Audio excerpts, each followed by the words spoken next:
नमस्कार दोस्तों, स्वागत है मेरे YouTube चैनल पर। चलिए शुरू करते हैं भगवान श्री रामनाथ स्वामी जी के दर्शन करने। हर हर महादेव। अगर आप ट्रेन से ट्रैवल करना चाहते हैं तो आप अपने शहर से डायरेक्ट रामेश्वरम के लिए ट्रेन बुक कर सकते हैं।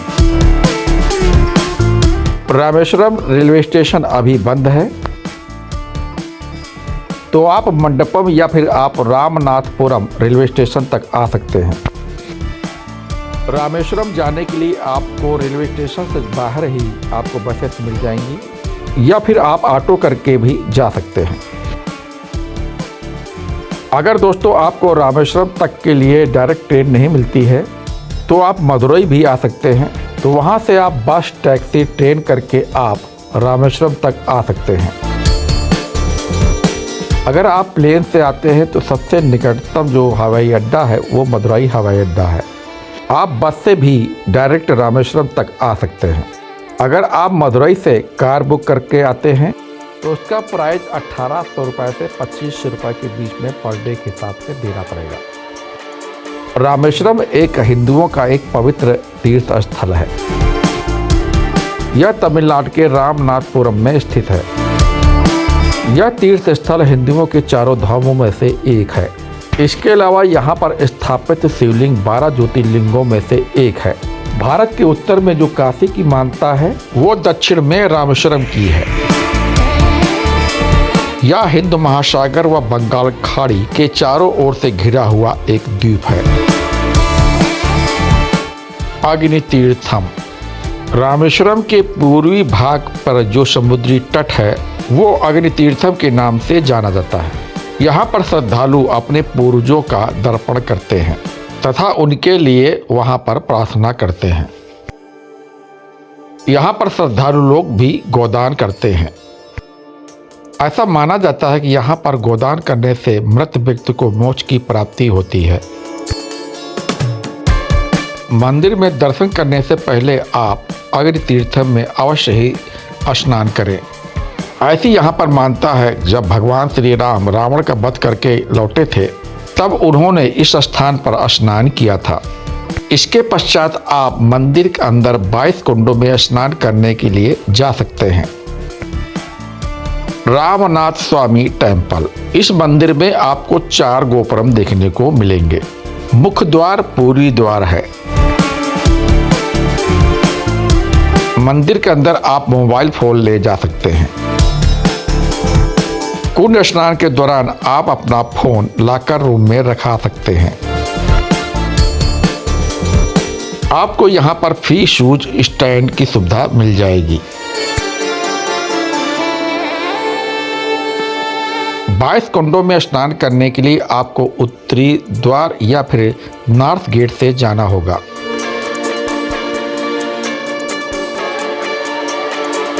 बाईस कुंडों में स्नान करने के लिए 25 रुपये प्रति व्यक्ति टिकट है।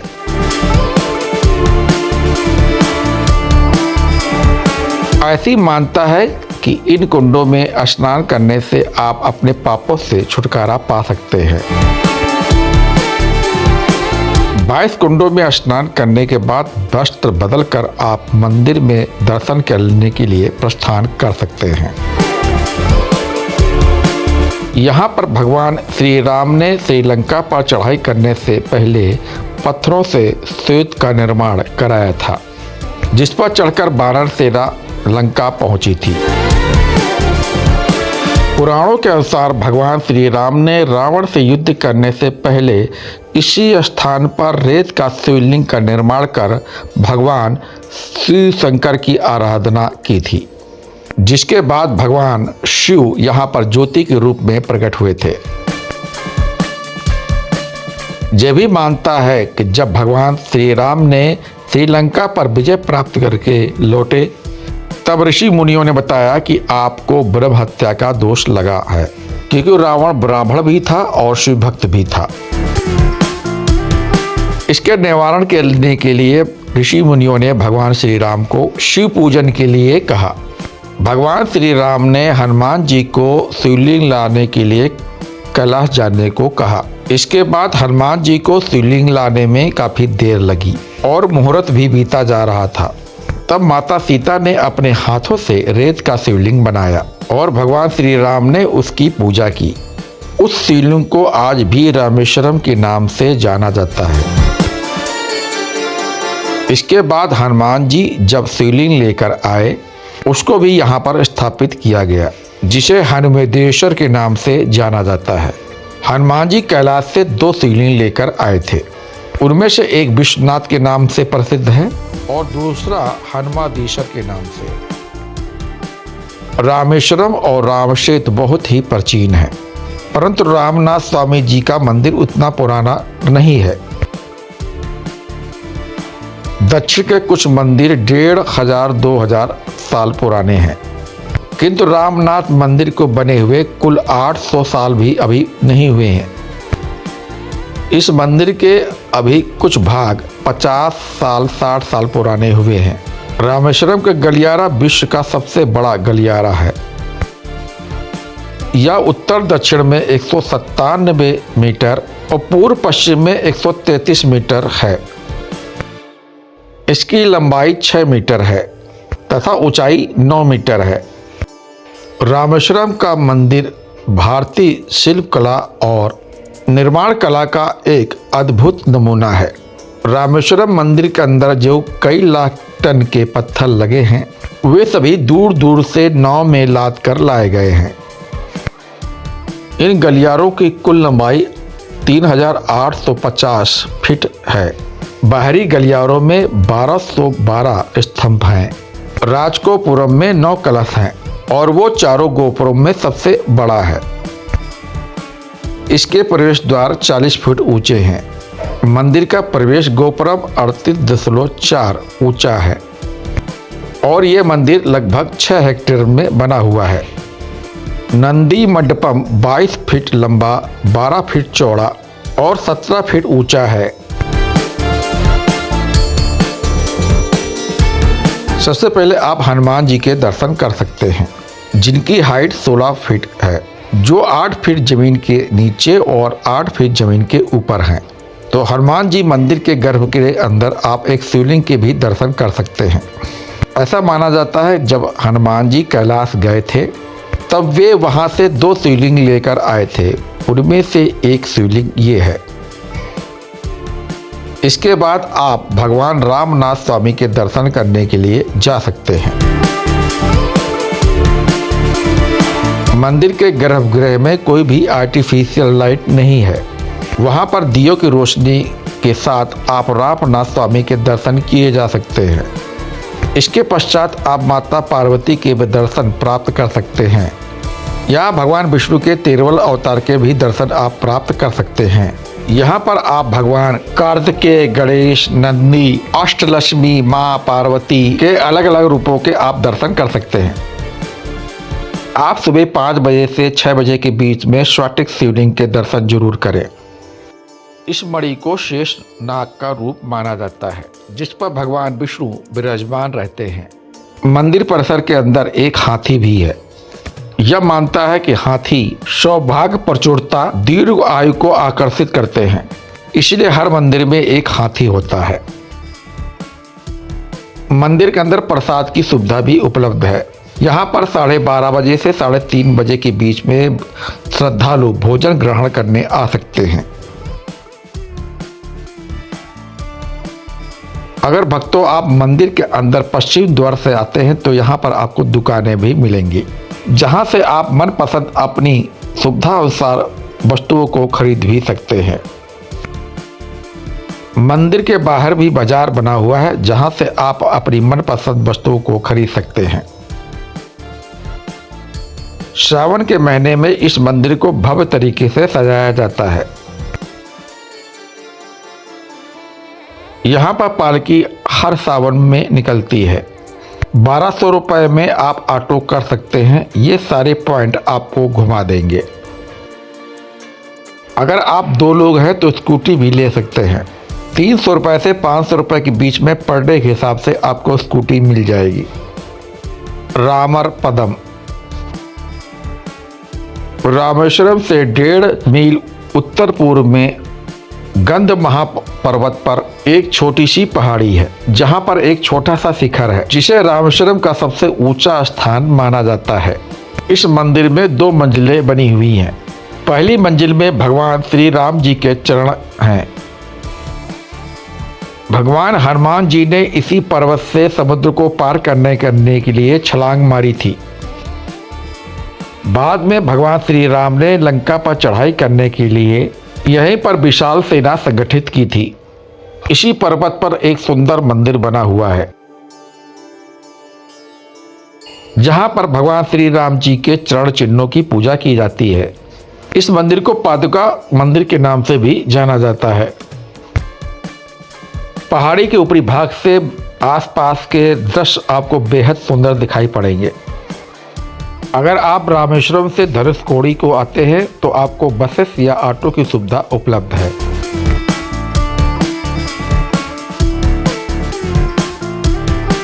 बंगाल खाड़ी का पानी गहरे नीले रंग का है और हिंद महासागर का पानी हल्के हरे रंग का है।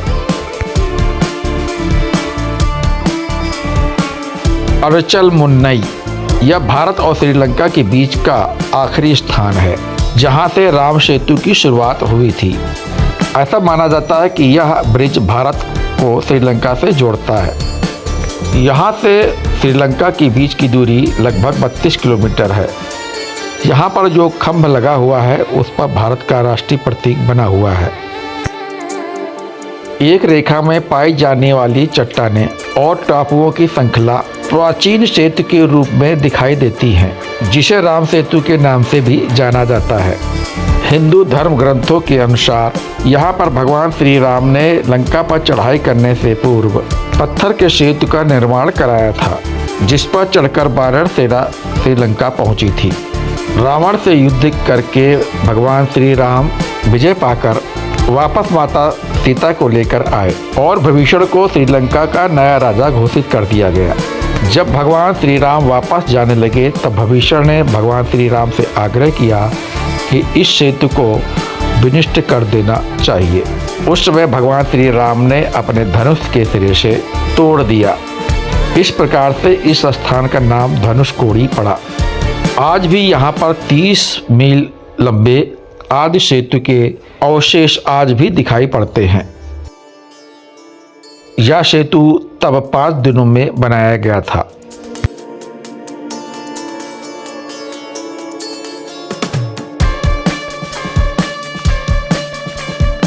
बंगाल की खाड़ी की तरफ आप नीचे उतरकर भी जा सकते हैं।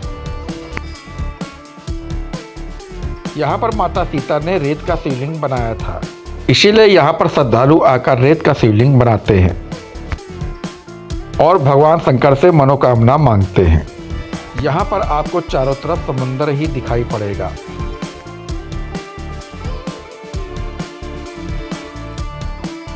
यहाँ पर बंगाल की खाड़ी व हिंद महासागर का संगम है।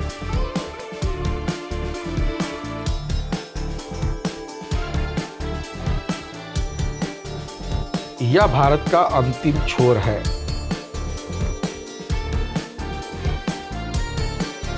धनुषकोडी जाने वाला रास्ता बेहद ही खूबसूरत है।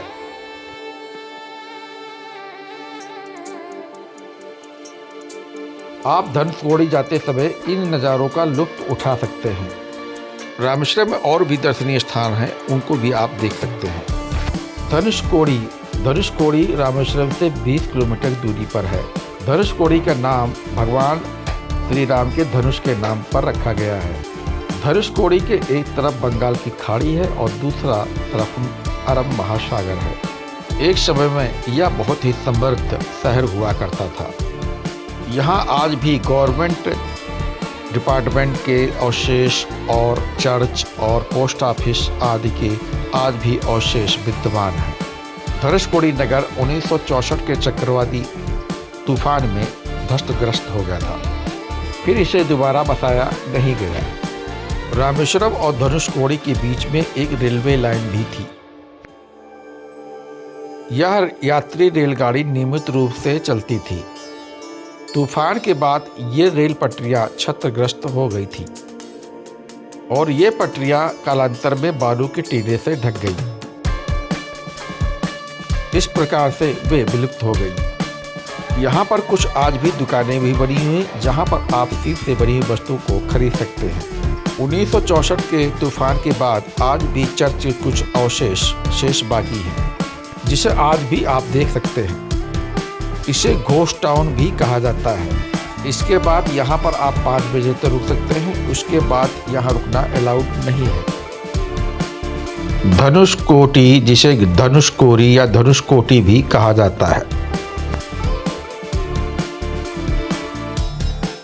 पम्बन ब्रिज, 1914 में पम्बन ब्रिज का निर्माण हुआ। यह सबसे खतरनाक और सबसे लंबा ट्रेन रूट हुआ करता था। इस ब्रिज को बने हुए 110 साल हो चुके हैं। यह 1984 के साइक्लोन में भी बच चुका है। यहाँ से गुजरते समय आप समुद्र के बहुत ही सुंदर व अच्छे नज़ारे को आप देख सकते हैं। यह भारत के कैंटिलीवर ब्रिजों में से एक है। रेलवे ट्रैक को ऊपर उठाया जा सकता है ताकि वो बड़े जो जहाज है वहां से गुजर सके। पहले पम्बन ब्रिज पर केवल रेलगाड़ियां चलती थीं। उसके बाद यहां पर एक सड़क पुल का भी निर्माण किया गया, जिसे इंदिरा गांधी पुल भी कहा जाता है। यह सड़क पुल 1988 में शुरू हुआ था।